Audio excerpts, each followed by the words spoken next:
days and 40 nights.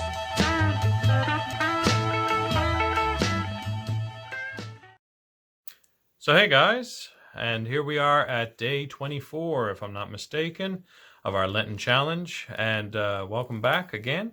Glad to have you along for it, and hope you guys are staying safe. And on top of all that, a little bit of news. We have been moved to level 2, and because of that, we are looking to get back to church now this Sunday coming for Palm Sunday. And with that in mind, I thought that this would be a great opportunity to talk about a couple of things that have to do with Palm Sunday. As a matter of fact, 2 questions that came up that have to do with it.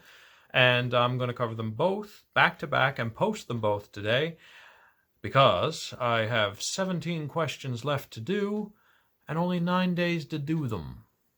So, well, at least to get them in before Easter. So what I'm going to do is I'm going to double up. I'm going to try and post 2 every day until we get to the end of this Holy Week, and then it'll all be there.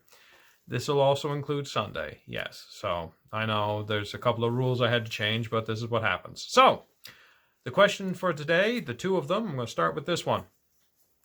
So what's up with the crosses? Why do we make palm crosses on Palm Sunday? Why do we have them? Why do we wave them around? Oh, well, look at this. And look what I happen to have with me.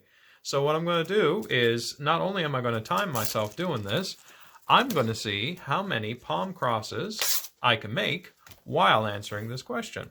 So I'm going to still use my 2-minute rule, best I can. But on top of all that, I'm going to see how many of these palm crosses I can make, and probably do it while talking, while I'm talking to you about answering that question. So the question is, why do we have palm crosses and why do we wave them around on Palm Sunday? So where's that all come from?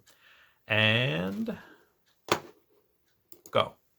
Well, the reason is in Scripture. As a matter of fact, in almost all 4 of the Gospels, there was a time that Jesus arrived in Jerusalem just as the Passover was about to begin, and it was the last Passover he was going to be spending in Jerusalem that for the rest of his life, because here he was, 33 years old, and he had to go to Jerusalem to basically face up to what had to happen next. This led to the whole Holy Week story, where he was captured by the authorities at the time, the Jewish authorities, put on a fake and baloney trial, and crucified.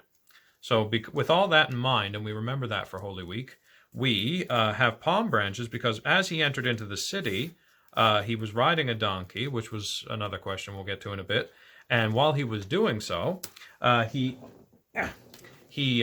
people were so excited to see him coming, people who had expected him to come, people who were respecting him as a good teacher, people who were acknowledging him as the very Messiah that they had hoped for, the chosen one who was to come and release them from the tyranny that was going on at the time, to bring them home to God and all the other wonderful things that we hear about Jesus. So as he was coming in, he was being hailed as a king. So because of that, they were putting their clothes in the street so that his donkey didn't have to walk on the bare ground. They were waving palm branches and putting them in the street. They were doing everything they could to recognize him as a king as best they could with the little that they had. So that's why we have the palm branches. But the reason we do up these crosses is to recognize that even though we started this story of his journey to the cross with palms waving in the air and him being celebrated as a king, he had to wind up here. On Good Friday, he winds up on a cross. So that is why it's a dual symbol. It's recognizing the beginning of his journey in Holy Week and recognizing the end. I made it, just barely. Hope you saw that. I'm not going to check. So that's 1 minute and 57 seconds. And I think that kind of answers your question. But like I said, he came into the city and people were waving palm branches in the air. So that's why we do the palm branches thing, but traditionally.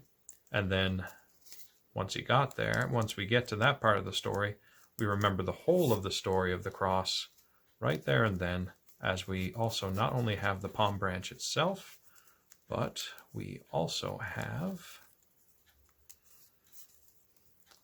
a cross. I made 3. That's 3. I'm really proud of myself.